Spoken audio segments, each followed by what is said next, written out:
Hello, everyone, and welcome to It's Sybil. I am Sybil Wilkes. The guys are all here. Hello, Cameron. How are you? Hello, Sybil. Hey, Ahmed. Hey, Damon. How's everybody doing? Good. Damon, how are you? Hello, Sybil. Hey, Cameron. Thanks for the greeting and shouts out to you, Med. I'm doing fantastic. Good, good. And Jeannie in a bottle. Hello, Med. How are you? Hey, how we doing today? Sybil, Damon, Cameron, fellas, ladies. I'm glad to be here. That's all I got. Oh, how you do make me laugh. Everybody good? Yep. Everybody, are you all eclipsed out? Are you over what happened this week? The big eclipse? I Or- enjoyed looking at the sky and burning my retinas. nice, nice. Me I, too. I felt cheated because we just got a little shade. It was still bright out here, and I'm parts of Chicago got darkness, but in the south suburbs where I was, it just got a little eerie, and then it was over with. And I'm like, wow. Yeah. It, Now it, you know it how knew some not to of get us too dark over feel. there. Too early. Too bad. We went to a bar about 10 minutes away, and they had a nice patio situation, and we sat there and had drinks and finger food, bar food, and watched the eclipse, and it was great. And yeah, like you, it didn't get complete darkness. It was more like a twilight experience. And we watched some of the birds scurry around. They were a little confused, but for the most part, it was all good. It was all good. How about you, Cameron? I made an executive decision to go home traffic free. Another opportunity that wouldn't happen for another 20 years. So that's what Okay. I decided to do. Well, great to know that you partook in the experience. So everybody is talking about what it meant to them and what, especially like younger people, and they are looking forward to the next one that's going to be a full total solar eclipse in about another 20 years or so. Some of us looking forward to that. Others going to try to make a trek to something a little sooner, perhaps in Africa, in Egypt, in another year or two. So we'll see what happens with that. So, and then we really lucked out because there was a lot of concern about the clouds and things, all of the cloud cover that we were expected to have, and it wasn't bad. I mean, it wasn't like a complete enveloping of clouds, but it was kind of light, and the clouds did move in and out, and so we got the full Monty of the of this moon eclipsing the sun, Yeah. and and then last night the heavens opened up. I mean, we had a storm of biblical proportions, and today it's been cold and overcast. So it was just like, okay, we did have some clouds, but today overall was a pretty good success for people who were looking to the skies on Monday. We just got back from a wedding in Jamaica. My niece Hmm. Marie and Ray Jean got married, but she lives in Carbondale.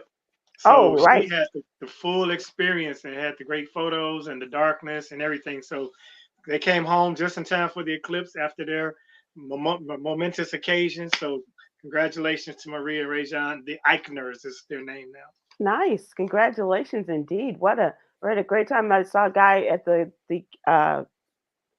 bar patio yesterday, and he had on all of his Rangers paraphernalia. You know, the Rangers won the world championship last year, and it's like, look at you, the world champion Rangers, and now an eclipse. He looked at me like, what the hell? Uh, Yeah, that's how we felt with a black president and a Cubs World Series. Man. Who you telling, boy?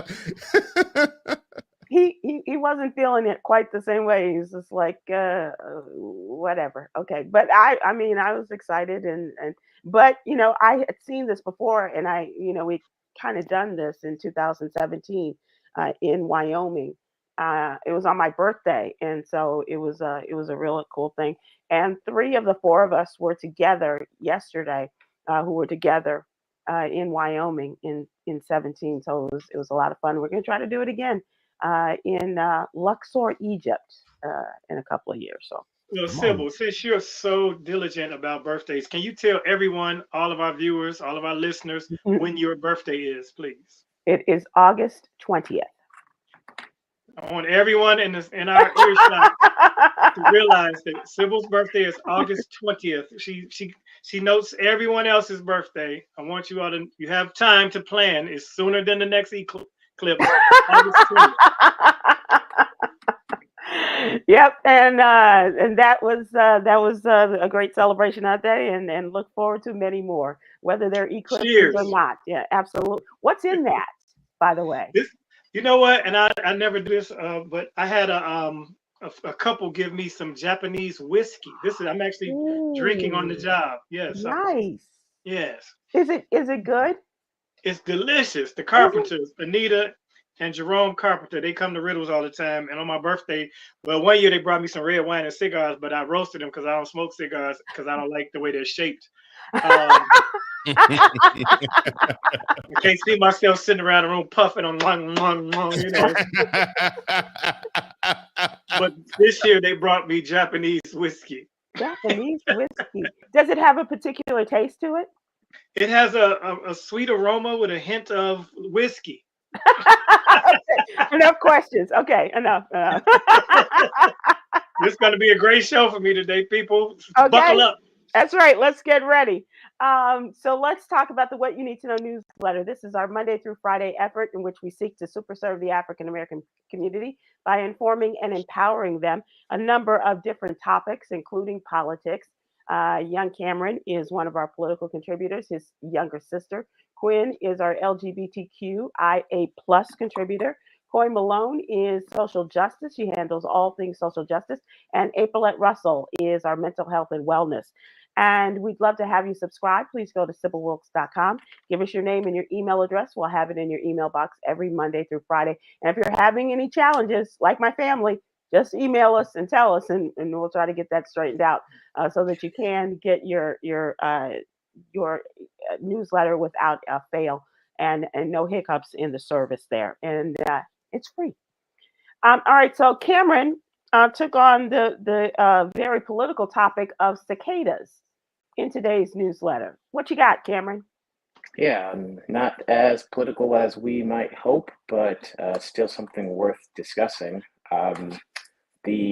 Probably the biggest spring fling in the past 200 years is going to be occurring, and none of us are invited. And I know what y'all are thinking, well, if Diddy's under investigation, if R.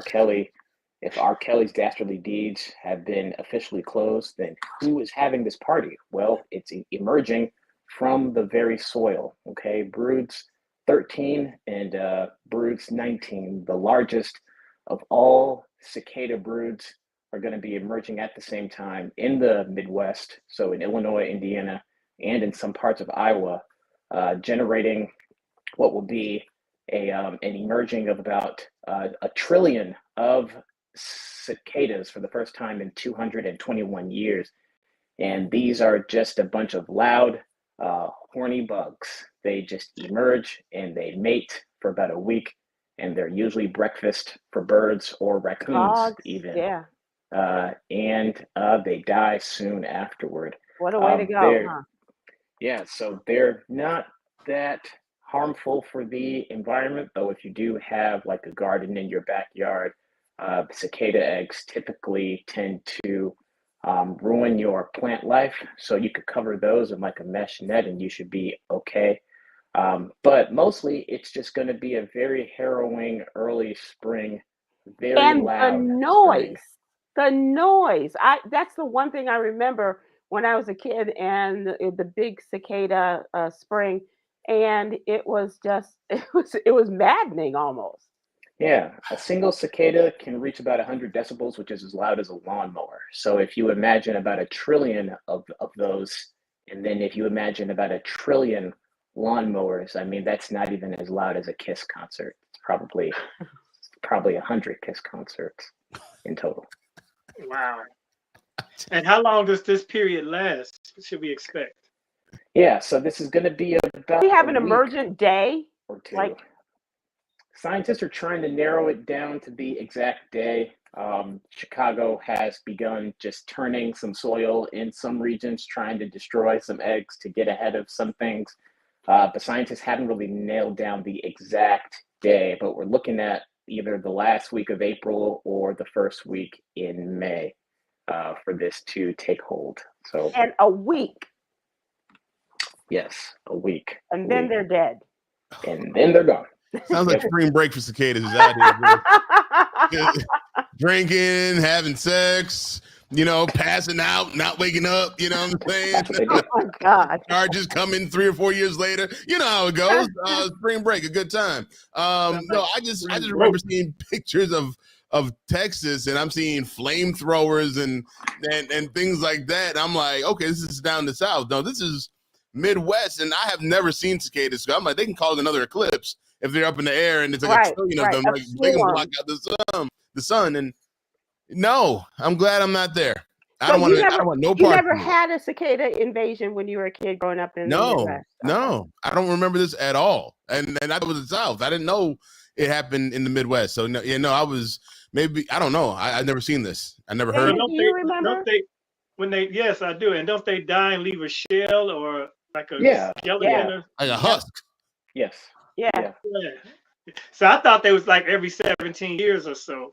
Yeah, so 13 to 17. The way the scientists clock it is they kind of measure it in broods. Mm-hmm. And so every 17 years you get your usual cicadas, but there are some broods that are just so deep in the earth, that are so plentiful that they emerge that their emergence happens simultaneously only ever so often. And so these are two of the largest broods that are going to be emerging for the first time in over 200 years. And so other than our soil, is there anything else we need to protect? Nope. They said, what is it about the types of trees? Is it the young bushes and things like that we should take care of and with netting? Because the weight of the eggs can ruin the branches, right? Yeah, it's more of like your small shrubs. Not so much your like very sturdy neighborhood trees, but it's more so just like your small shrubs and your branches. Saplings, if you will. Yes. Yeah. Yep. But you'll know they're there. They're harmless. And it's just one of those environmental things where there's just nothing that we can do. It sounds like they're going to be everywhere, though. I used to see them scattered about, but this sounds like they're falling like leaves. Yeah. And making the most of their week of life. Yeah. Yeah, and imagine if you only had a week to sow your seed, and that's just what you had to do. Wow. And all of that sound that you hear, the rah, rah, those are males crying out for a mate. Oh, I thought that was the males finishing. No, they're not very audio when they finish. That's the females too, like, phew. I still got another 3 days. Okay. Freaknik is wild. Cicada Nick. Man. Cicada Nick. Oh my Lord. Cicada Nick. Yeah. So as soon as we start to hear him, we'll know it's time. I know the dogs in the neighborhood. I remember that part too. The dogs in the neighborhood go absolutely crazy. Oh yeah, I can imagine. And do they do this sound at night, or is it during the day? Is it spontaneous? They don't have a clock. Wow. Yep. Clearly, they're not married then. No, not at all. Not at all. Absolutely not. Random throughout the day sex? Nope, they're not married. These are all single cicadas. Right. Gotta plan it out. How's your calendar look? Right. Can we go to your lily pad or mine? That's funny. So I took on the non-enviable task of reminding people, and nothing as amusing as Khameron's story, about just to remind people that the people of Haiti are still suffering. And those Americans that are still there have been warned by the State Department that the last of the chartered planes will go out on Friday, April 12th. And that means that they need to make their plans, and wherever they are on the island of Haiti, which is dangerous pretty much everywhere because of the warring gangs who are raping and murdering all over the island, to get to Cape Haitian, in order to get one of the planes. A number of the airlines have stopped the charters already. The U.S. State Department says this is it on Friday the 12th. And so they are going to stop giving the ability to American citizens to get out of Haiti, and these are people who have already registered their presence on the island of Haiti, and a lot of Americans are afraid to leave, not because of the danger that it presents to them, but because of their family members that are there. And so, just asking people to remember Haiti and whatever we can do to encourage our Congress people, especially those in Florida, to get that $40 million from the Republicans in order to send to the people of Haiti. But if they're not sending money to Ukraine, then they're not sending money to Israel. I think that there's little or no chance for the people of Haiti. But I do pray for the people of Haiti and ask that you do as well. It is time for what's really going on. And we talked last week, Khameron did a story on the crypto king who is now king of cell block C, perhaps, and Bankman-Fried, Sam Bankman-Fried, I believe. And Ned said that he had come into contact with a young woman who is a financial literacy and a cryptocurrency expert. And so, Med, if you will do the honors and introduce your guest. Yeah, man, I'm excited because there she is, Dr. Chitali Bellington. She is a financial literacy expert.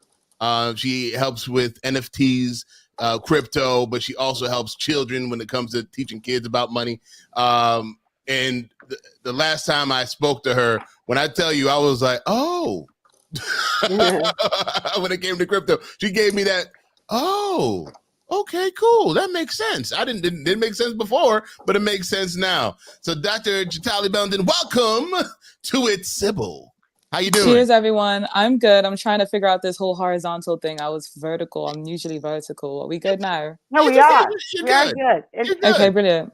Okay, I have to start with saying thank you for having me. I have to preface with I was backstage giggling. That's the last conversation I thought I was going to be having today is about the mating of these animals. But recently, I just had a mating conversation with my 9-year-old who was 8 turning 9. And he was asking all kinds of questions. And I'm like, you watch a little too much Animal Planet. I think that's our Cameron's deal too. A lot of Animal Planet. Now we're Animal Planet, baby. The mating habits of cicadas. Let me tell you. And he's like, Mommy, how do humans mate? Because I know each animal does it differently. I was like, I'm not ready for this conversation.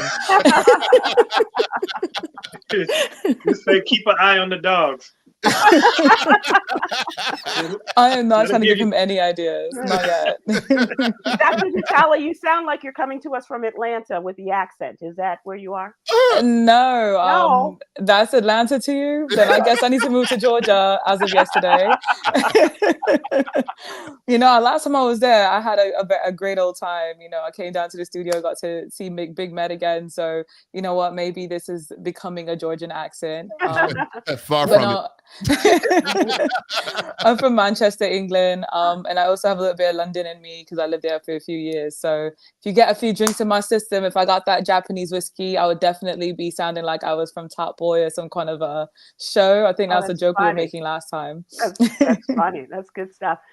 So as I mentioned last week, Khameron, our young contributor, was talking about Sam Bankman-Fried, and it engendered a lot of questions. And then Med said, we've got to get Dr. Chitali on to talk about this. And first of all, to give people an idea of cryptocurrency, what that is, and how we can make that a part of our lives.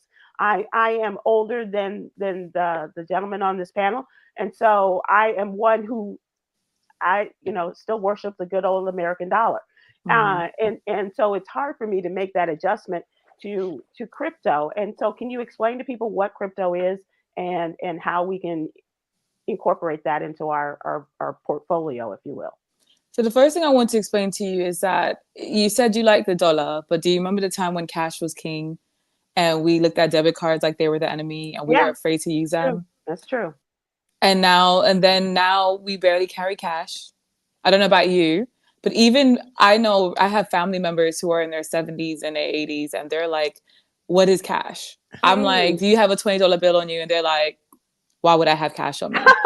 Right? And I'm like, I remember when it first came out, they were like, I'm never using a debit card and a credit card. And Right. so people could steal my information. And I remembered all the conversations we used to have about it, especially because I'm a former investment banker.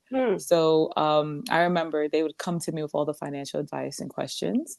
And I would always have to be the one to kind of hone them, like, And no, hold this their is what's hands nice. as you walk them through the process. Right. And now they're putting me onto apps and they're telling me, do you have Cash App? I'm like, well, it's been hacked more than once. I don't want to have Cash App. And, so just when I tell you that this is not going anywhere, it's not going anywhere. Wow. So let's start with that, Okay. right? When we talk about dollar backing, you might be comfortable with it because of the way the dollar moves. There are cryptos that move just like the US dollar, right? There's one of them called USDT, there's USDC, there's DAI, that basically moves the same speed as a US dollar. So if you're afraid of the way that some cryptos fluctuate and go up and down in value, that is one thing I want you to keep in mind. What is crypto? Crypto is a digital currency. Some of it is backed by governments now, and some of it is not. Some of it is still backed by the people. And the reason why crypto is getting so much love is because of that aspect of it, right? There are a lot of people who feel like we should be able to barter and do a lot of things without the government being involved. And the crypto space and the digital banking world has allowed that as well. There are a lot of people who also would love for you to have full transparency in what is being spent and who's spending money. So when we look at the stock market and different markets, one of the things that has been very debatable is when people buy back their own stocks to make it look like their company is performing better than it actually is. And a lot social. So, politically, I'm going to mind my business on that one. But right, okay. What I will say is that those spaces, it creates an environment where you as an investor will turn around and say, you know what?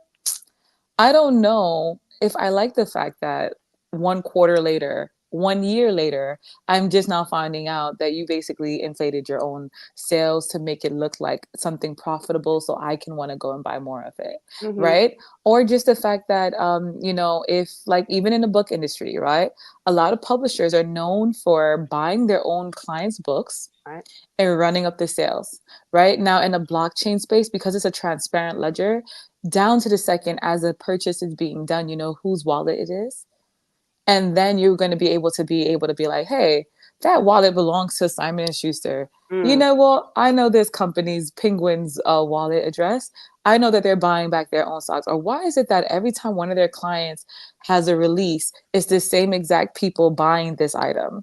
And so it gives a space where now it removes a lot of the rubbish and the games that has been played in the industry to kind of gatekeep who becomes successful, who isn't. Which is why a lot of artists, painters, and musicians are loving this space, because it gives them a position to now turn back and say, you know what?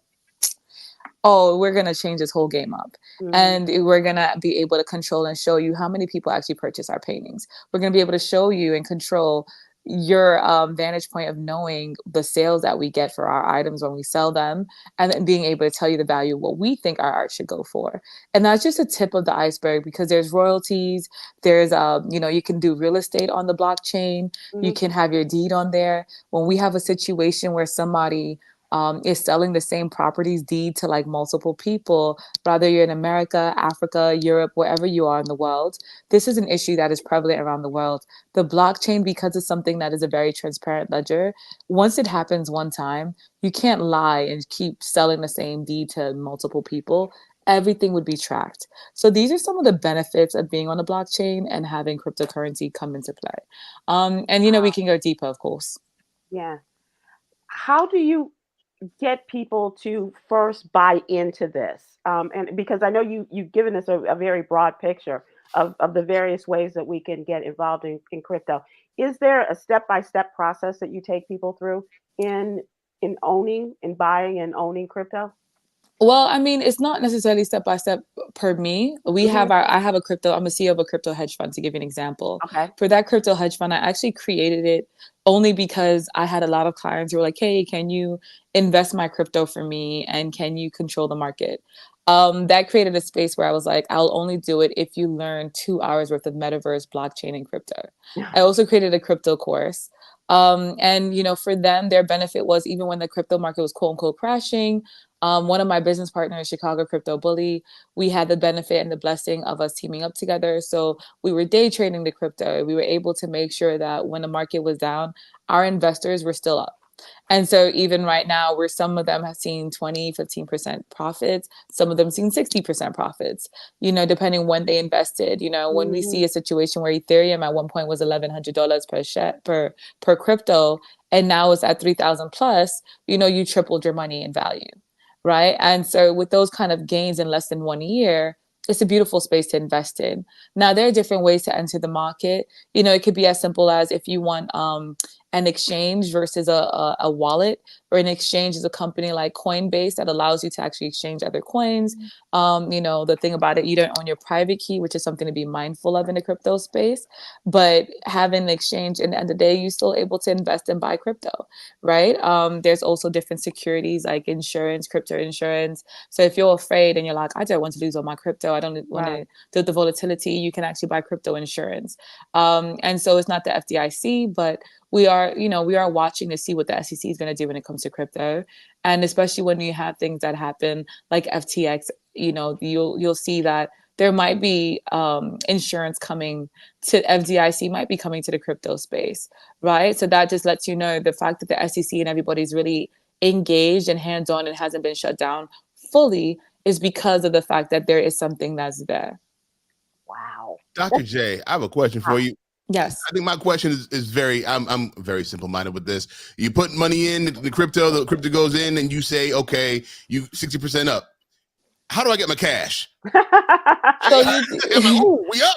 You transfer it normally. So like if you're in America, for instance, you normally would there are certain countries have actual debit cards and credit cards that you can transfer the money onto.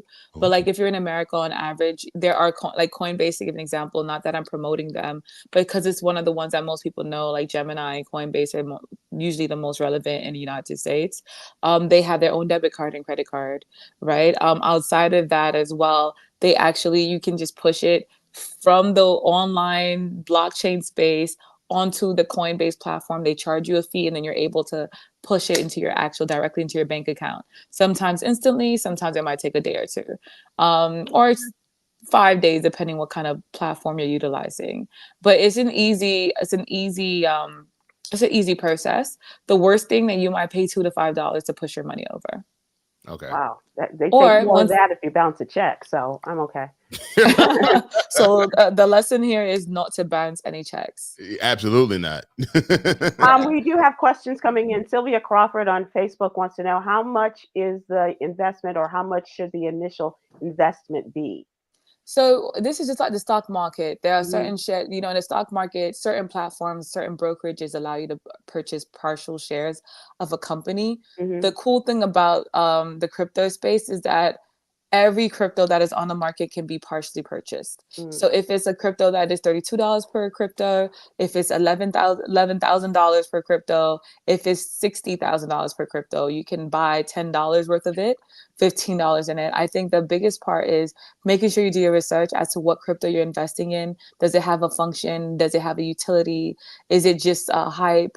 And then once you've done your research, I would suggest, honestly, even if it's $10 and dollar cost averaging your way in, so work your way towards owning a full one. If it's a company that you like and you're interested in, keep in mind something like Bitcoin was down at $19,000 at one point. Now it's past $50,000 in less than a year. And so when we see those kind of gains, are you in the game? If you put even $100 in, that 100 might have gone to $500-$600 by now.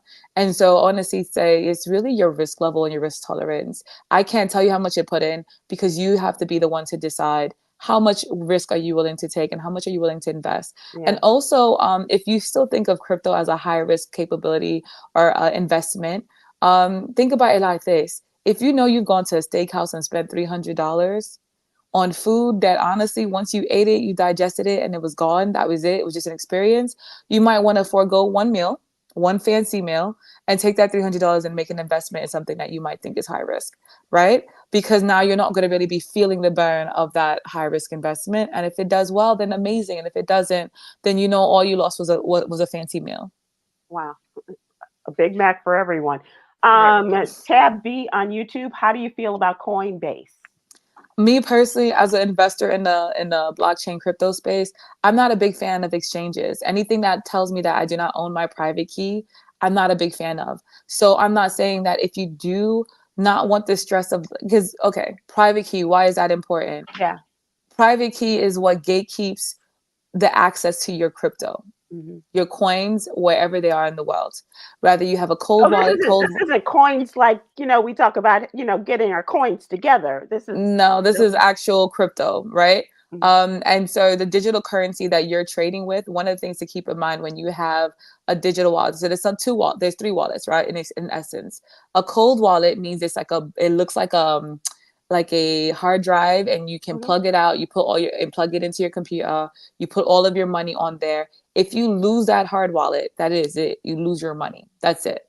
Right? It's kind of a scary concept. If you lose your private key, there are people who are trillionaires and billionaires when it comes to crypto, but because they lost their passwords and they lost their private key, they're not able to have access to it. Yeah. So that's why some people are very scared of this deadline on coming up with the password too, right? It's not that it's a deadline. It's just that depending what platform you're utilizing, it's not that it's a deadline. It's just that if you don't have it, you don't have it. So it could be 20 years from now. If you don't have it, you don't have it. Oh my God. And there are people who've been paid millions of dollars to try to jailbreak and get into it, and they haven't been able to, because it's very secure.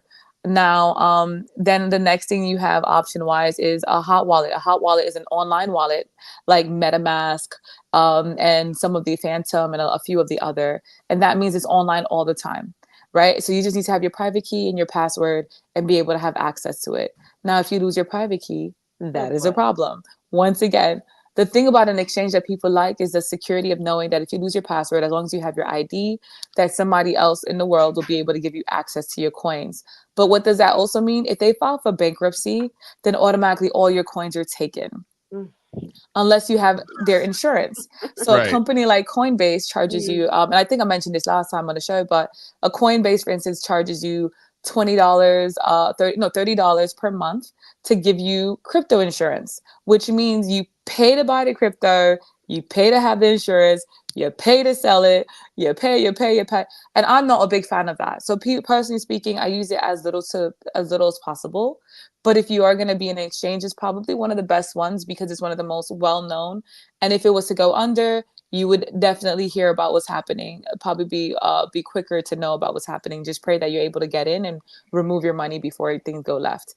But if you're not paying insurance on an exchange platform, just know if they file bankruptcy, all of your money can go with them as well. I don't have the heart for this. You do. Just stay away from that. I will say this. I think especially when I'm looking at the comments, I think it's just, I think with everything that you're saying, like you're giving us the pros, the cons, the scary, the good stuff. I think for a lot of people, it's just like Sybil just said, you know what? I'm just gonna be safe and not get in it at all and not lose anything. Because I saw somebody said, be careful. I invested with Novatech and have not been able to receive my money. And, and because there's so many different, I guess, companies, different crypto companies you can join and be a part of. It's not like the US dollar where it's just the dollar and we can just get the dollar. Well, keep in mind, let's be honest though, it's the same with the US dollar, right? There are certain debit cards, credit cards that come out. We think it's going to be a good credit card. It ends up being like a scheme, right? They're like, like the blink. Rush card. Like as a person who is in this financial space, I will say yay and nay. But I will say this: when we have people who have a lot of hidden charges, high APRs, and there are all these hidden, negatives that are being piled in. It's the same thing. Novatech was a scam. If you Googled it, there were a lot of people who got caught, and then they tried to change the name, and people were like reporting it. But a lot of times we hear, "Oh, go invest in this company," but we don't dig deep enough to look at the reviews before we jump in. I'm not saying that the person who made that comment was one of those people who didn't do their research, but even when you do your research, my thing is I normally like to go after the people that are well known. How many people are utilizing this brand who are part of this community? I don't really like pyramid schemes either. How do we figure that out? How do we figure that out? I think that's the thing. Honestly, Google is like the number one. Google is so easy. It's Google. It's easy to just Google it. Do you have a book? Do you have a how-to? No, I mean, that's how I learned, by reading, and following the instructions. So I am writing an adult financial literacy book, and that's only one chapter of the book. So before the year is up, universe willing, that book will be out, God willing. And I'm thinking about naming. How can people follow you? On Instagram, social media at Jatali, Jatali, Bellanton, Bellanton. Will you come back? I would always love to come back. No, we've come to the end of the segment, so I really understand. Thank you for your information. And I lost half my money in 2008, but it took me a while to come back. So this is a good way to come back quick. I will say this: imagine being able to invest $2,000 and watch it go to $360,000 in 2 years. Ooh, these are the kind of investments that you can make in the crypto space. So I'll drop with that. I'll drop with that. Okay, that's a good way to drop out. Okay, Dr. J, thank you so much. We appreciate it. Thank you for having me. Thank you. Come back. Appreciate you, Dr. J.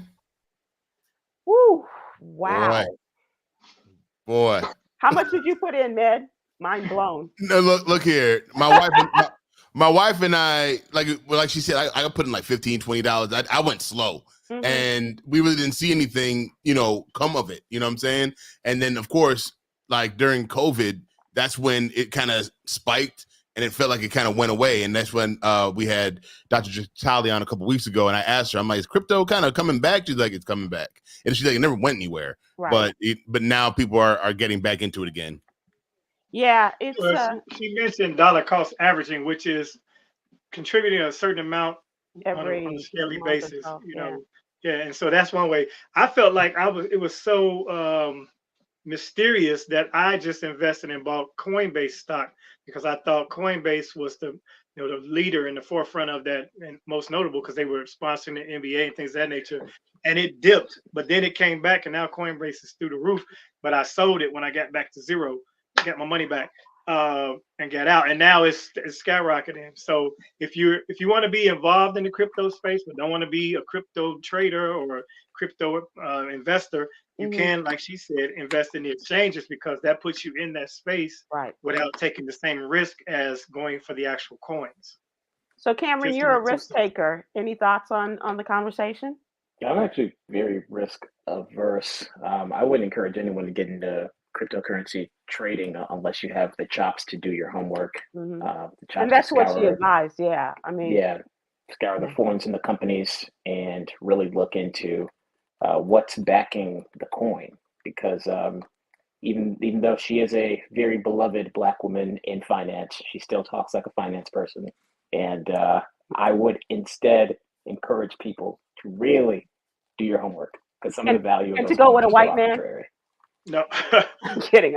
No, but to be honest, the British accent is the accent that we always hear when companies want us to believe they're an elite situation, and it kind of soothes you into thinking, yeah, she's very upper crust. And we're not, by any means attacking her or her credibility. No. It's just that when I heard the accent, I'm like, oh man, that's like the classic, lure. Right. But then there's the NFT space, which is really mysterious.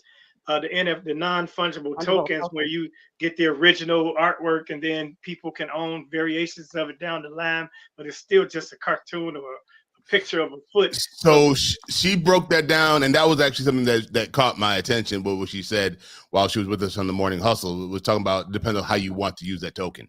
You know what I'm saying? Because people were using the NFTs as like tickets to events. It's like, Damon, if you were doing a tour, you could have created an NFT and it'd been a way for people to purchase, yes, that NFT, you know, to have it as something that can move, you know, use along the lines, but it also could be something where people could use for like to be a part of your tours indefinitely, but it's something that people are, you know, paying on or something like that. It was very interesting to see how she broke down the NFTs as well. Like I said, it's a lot of information.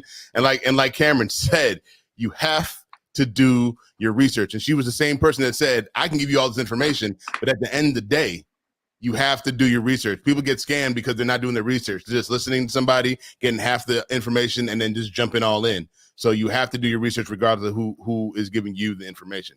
Yeah, and the mystique about it is it's so new, and then it's so vast. Like you said, she mentioned several different exchanges, several different coins, several different.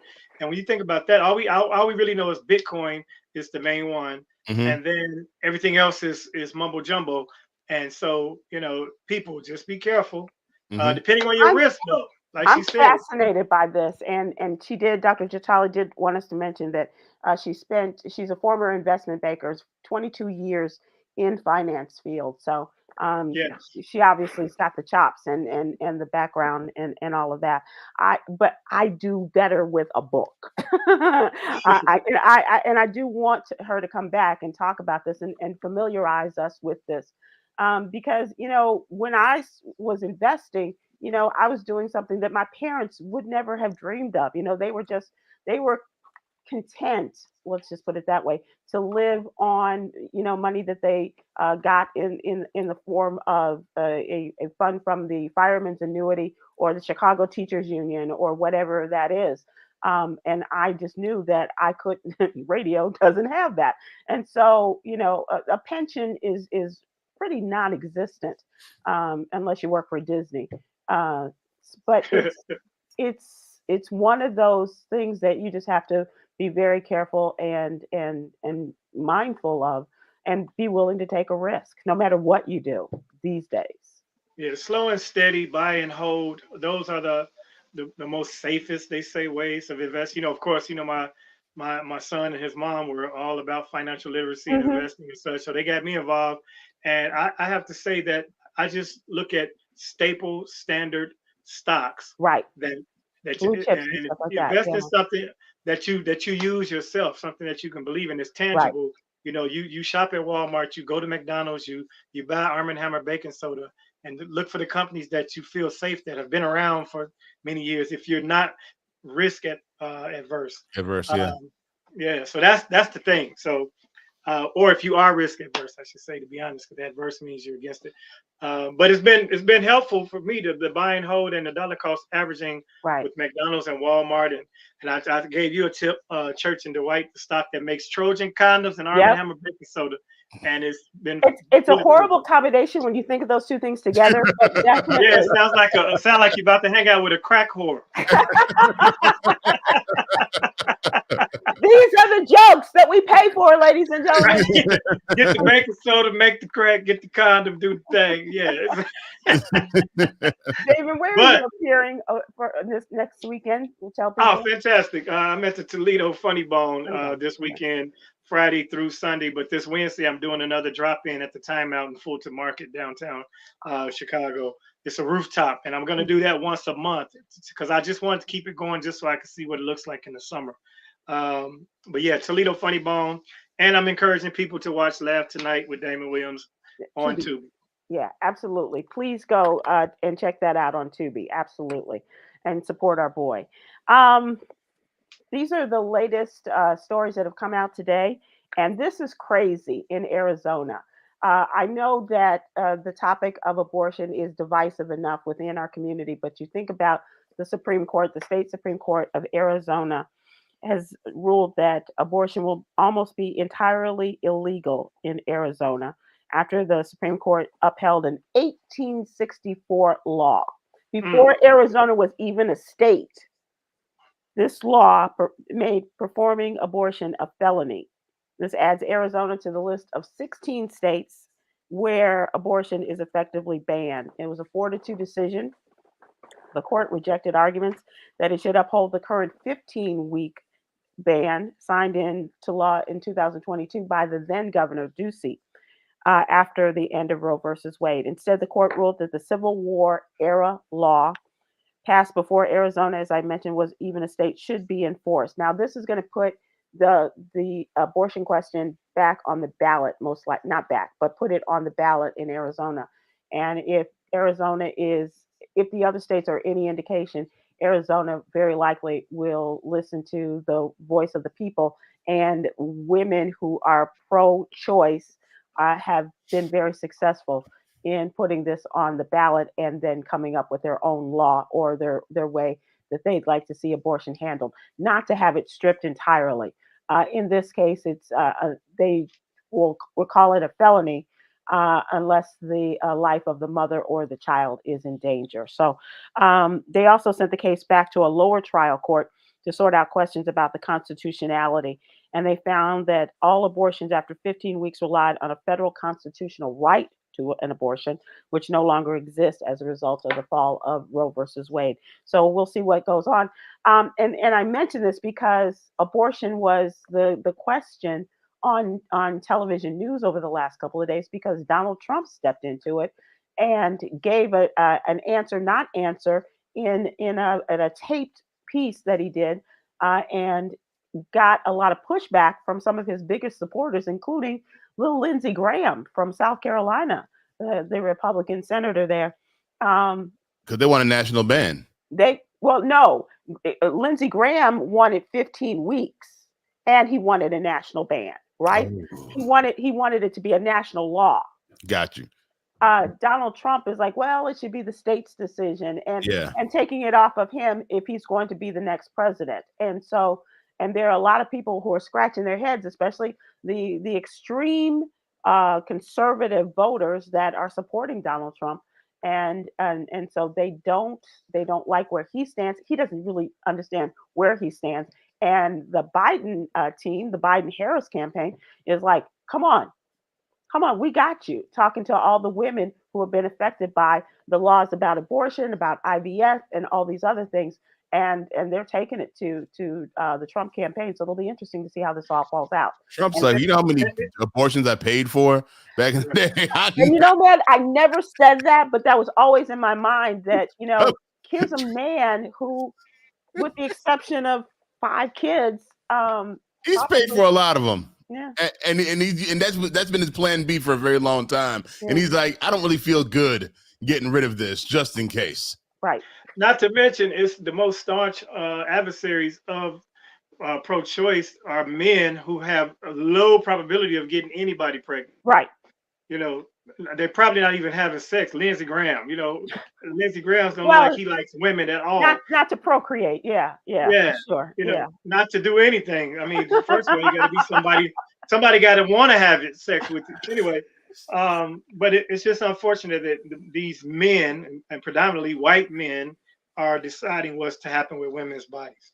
Which is very interesting because they talk about the fact that they are so fearful of people of color coming in across the border from Haiti, from Cuba, from the South American countries, and overwhelming the white population. And so if you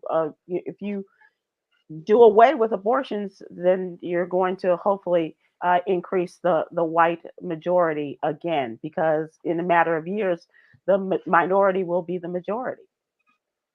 Yep, just look at the NBA. Yep. Okay. Look at golf. If you look, there's a lot of multiracial basketball players. Yeah, for sure. From black men mating with white women, and so they're having a problem with that fear of the black planet. Okay, for sure, absolutely. And speaking of fear, this is a case that has set a precedent. This is the case of Ethan Crumbley. He was 15 years old when he took a gun that his father purchased for him for his birthday and killed 4 students at a high school outside of Detroit. just about, it was 2021. He was 15 at the time. His parents were charged with manslaughter in the murders of these children. 4 teenagers were killed, and they were sentenced today to 10 to 15 years each, the mother and the father. After the convictions, they are going to prison just like their son. He got life in prison. They got off with 10 to 15 years. A judge just sentenced them to more than a decade behind bars after their manslaughter convictions. James and Jennifer Crumbley are their names. And the most emotional part of the day for me was watching the impact statements of the family members of the victims. Parents who said, at some point, your life, you will come out of prison and you will see the sunshine. I will never see the sunshine the same again because you killed my daughter, or you killed my sister, or you killed my son who had so much promise. And if you had done what I did with my kid, with your kid, we wouldn't be in this situation. It was heartbreaking. And I like the idea that they have to be held responsible for it. And I'm really curious what you guys say. Khameron, maybe not for you and me, but for the two fathers here, being responsible for your children's actions. I'm actually for it, because at a certain point, look, I get it. When I see my son who's 8 years old playing with other kids, and he can be influenced by other kids and not just myself. We're working hard, we're working multiple jobs, we're doing this to provide and things like that. Things can slip through the cracks. Right. But I also believe that if you see something within your child, and this is the main thing for me, if you see something within your child that ain't right, you know what I'm saying? You need to do everything in your power to fix it, whether it be taking them away from the people that are influencing them negatively. You still got to be a parent, and we can't use the excuse of, well, I got this. No, we're a parent, first and foremost. And so they are, we are in charge of them until they become adults. You know what I'm saying? And part of that is if they do things that could harm other people, then that should put some blowback on the parent as well, especially depending on the age of the child. Well, that's the key factor for my response, because my mother was a great parent. I had a great mother, but I was still a delinquent at certain times, and she had no idea, and it wasn't her negligence or her being irresponsible. It was just, you can only instill values and then hope the kid follows. Yeah. Now, if you're instrumental in purchasing the weapon that is used, and you encourage the usage of weapons, and you allow weapons to be readily available at home, that's a different story. I feel they should be accountable. I feel bad for the mother of that circumstance, because I'm sure she probably told the daddy, that boy don't need a gun. And now both of them are in jail. But the father was like, well, every boy should have his gun and blah, blah, blah. And I'm being lighthearted about it, but I would guess that one of the parents might have been responsible, and for both of them to be. Well, she has to hold some responsibility, Damon, because they called her from school that day and told her, come pick up your son. And she said, they want me to come pick you up. This is their texting back and forth. And he said, no, I'm cool. And then went about with the gun. And that's the other thing. The parents are the least really savvy when it comes to what their kids are doing. Not only that, we all like to make excuses. If you ever been a parent, anybody that's a parent, you'll always see a parent take up for their child's behavior. Mm-hmm. Knowing that, when the auntie might be like, you need to get this boy together. No, he's just sleepy, blah, blah, blah. And I've seen it time and time again that you try to shield your kid from the responsibility of their actions. And you never think, not your kid, your kid is great, so that's a slippery slope. But if you are instrumental in providing the weapon that created the circumstance, then by all means, I think you should be responsible. Khameron, I'm going to give you the last word as the son. And can you imagine you're doing something and your parents being held responsible for it? Yeah. I mean, especially if I'm, underaged and, showing signs of violent behavior, I absolutely can. I don't think that this case will set like a nationwide precedent, because the details are so unique and the details are so open and closed. But I think it does help give relief to the victims and the victims' families, all of the things considered. Yeah. Except the 10 to 15 years, they need to do life. I'm sorry. You don't take 4 lives and get out of prison in 10 to 15 years and get Well, off the good behavior. hopefully the outcome will be that parents will be more diligent now that they feel they can be held responsible. That's the key. End result. That's the key. If the parents have that fear that they can go to jail for the actions of will their kids, hold their feet to the fire as well as the children. yeah, Right. it just makes them feel more responsible and hopefully pay attention a little bit more. Yeah. Yeah, sort of like they were trying to like hold parents responsible for kids violating curfew and wilding out, like things that were taking place here. Yeah. So that would be hopefully a deterrent in some sense, but you know, it's still random. You just never know. Here in the Chicagoland area, the Highland Park shooter, his father went to jail because he provided him with lied. circumstances. Yeah. Especially when you know you got a cuckoo kid. Yeah. You know, if he's been told by therapists and school psychologists and things of that nature, and not my there's kid. a pattern, and then you still provide him with a weapon, then yes, by all means, you do the crime, time for the crime. And he did such a small amount of time. It's like, no, do the time. I'm with you. We're going to close out with our jewel. And this week, Yolanda has been focusing on taking care of yourself and respite care. Incorporating personal respite care breaks can lead to a life that is more harmonious and balanced. So encouraging all of us to take those respite care breaks when we need them and to be good to ourselves as well as to each other. Thanks, guys. I've really enjoyed it. And the conversation has been stimulating and hysterical as always. Appreciate you. And thank you all for joining us. We'll see you all again soon. Aloha.